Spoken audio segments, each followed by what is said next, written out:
What if I told you that the most powerful nation on Earth almost didn't exist? From bold explorers to bloody battlefields, this is part one of the incredible story of America's birth. The Age of Exploration, 1492 to 1607. In 1492, Christopher Columbus sailed across the Atlantic, believing he'd reached Asia but instead encountering the Americas. This moment changed world history forever. Spanish conquistadors followed, seeking gold and glory. Hernán Cortés conquered the Aztec Empire in 1521, while Francisco Pizarro defeated the Incas in 1533. But Columbus wasn't the first. Vikings had reached North America around 1000 AD, and indigenous peoples had lived here for over 15,000 years. The Columbian Exchange began, a massive transfer of plants, animals, diseases, and people between continents. While Europe gained potatoes, tomatoes, and tobacco, Native Americans faced devastating diseases like smallpox that killed millions. Colonial beginnings, 1607 to 1750. In 1607, English settlers established Jamestown, Virginia, the first permanent English colony. Life was brutal. Of the original 104 settlers, only 38 survived the first year. Captain John Smith's leadership and trade with Pocahontas's tribe helped the colony survive. The Pilgrims landed at Plymouth Rock in 1620, seeking religious freedom. That first winter killed half their number. But with help from Squanto and the Wampanoag people, they learned to farm the land. The first Thanksgiving in 1621 celebrated their harvest and this fragile alliance. By 1733, 13 colonies stretched along the Atlantic coast. Each developed its own character. The North built ships and traded. The Middle colonies grew wheat and welcomed diverse immigrants. The South created massive tobacco and rice plantations, worked by enslaved Africans. Colonial life was hard but opportunity-rich. Benjamin Franklin arrived in Philadelphia with nothing but ambition and became a printer, scientist, and founding father. Towns grew around harbors. Churches dominated villages. And slowly, a new American identity emerged, distinct from Europe. The road to revolution, 1750 to 1776. Britain and France fought for North America in the French and Indian War from 1754 to 1763. Young George Washington fought in this war. Britain won but faced massive war debts. Their solution? Tax the American colonies. The Sugar Act, Stamp Act, and Townshend Act sparked fury. No taxation without representation, colonists cried. They had no voice in British Parliament, so why should they pay British taxes? In 1770, British soldiers fired into a Boston crowd, killing 5. The Boston Massacre became a rallying cry. In 1775, British troops marched to Concord to seize colonial weapons. Paul Revere rode through the night warning, "The British are coming." At Lexington Green, the first shots were fired, the shot heard round the world. The American Revolution had begun. The American Revolution, 1776 to 1783. On July 4, 1776, the Continental Congress approved the Declaration of Independence. Thomas Jefferson's words rang out, "We hold these truths to be self-evident, that all men are created equal." It was a radical idea that would echo through centuries. George Washington commanded the Continental Army through desperate times. At Valley Forge in the winter of 1777 to 78, his men starved and froze. Many had no shoes, leaving bloody footprints in the snow. But they persevered. Baron von Steuben trained them into a professional fighting force. The turning point came at Saratoga in 1777.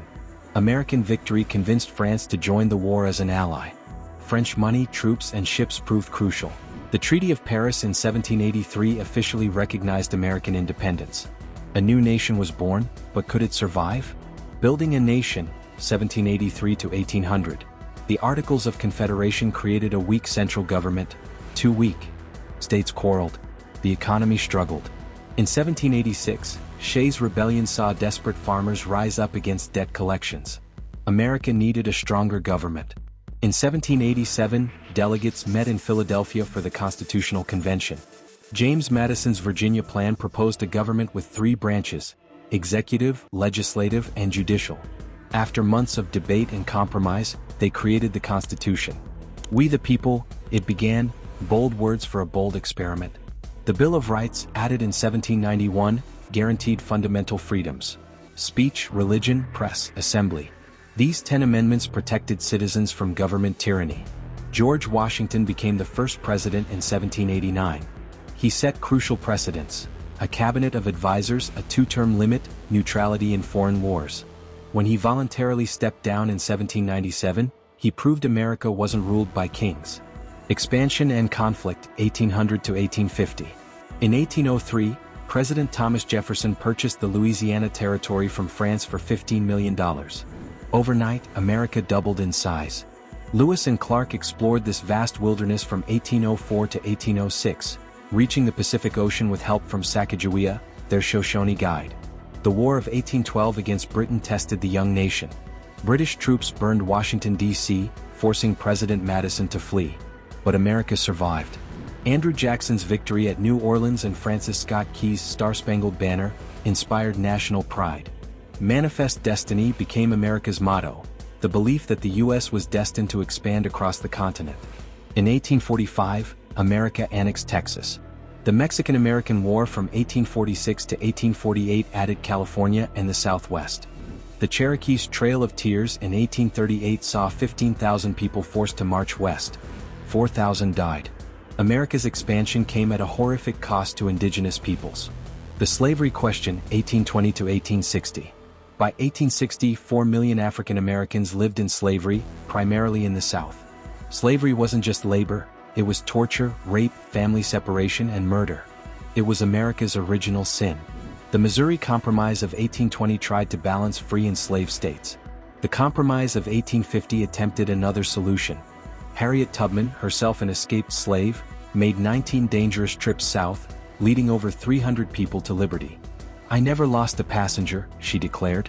Frederick Douglass, born into slavery, escaped and became a powerful abolitionist speaker and writer. His autobiography exposed slavery's brutality to millions. "What to the slave is the 4th of July?" he asked in his famous 1852 speech, highlighting American hypocrisy. In 1852, Harriet Beecher Stowe published Uncle Tom's Cabin. The novel's depiction of slavery's horrors sold 300,000 copies in its first year, inflaming Northern opposition to slavery. The Road to Civil War, 1854 to 1861. The Kansas-Nebraska Act of 1854 let territories decide slavery by popular vote. Kansas became Bleeding Kansas as pro-slavery and anti-slavery forces fought viciously. Violence spread even to Congress, where Representative Preston Brooks beat Senator Charles Sumner nearly to death with a cane.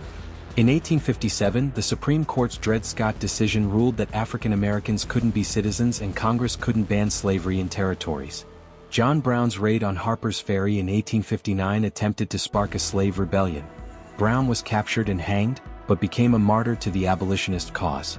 Abraham Lincoln, who opposed slavery's expansion, won the 1860 presidential election without a single Southern electoral vote.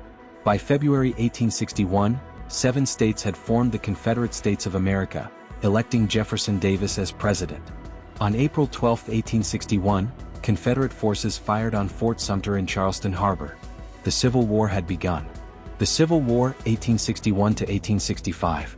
It was brother against brother, the deadliest war in American history. The North had more people, more factories, and more railroads. The South had better generals initially and fought on familiar territory, defending their homeland. The First Battle of Bull Run in July 1861 shattered Northern hopes for a quick victory.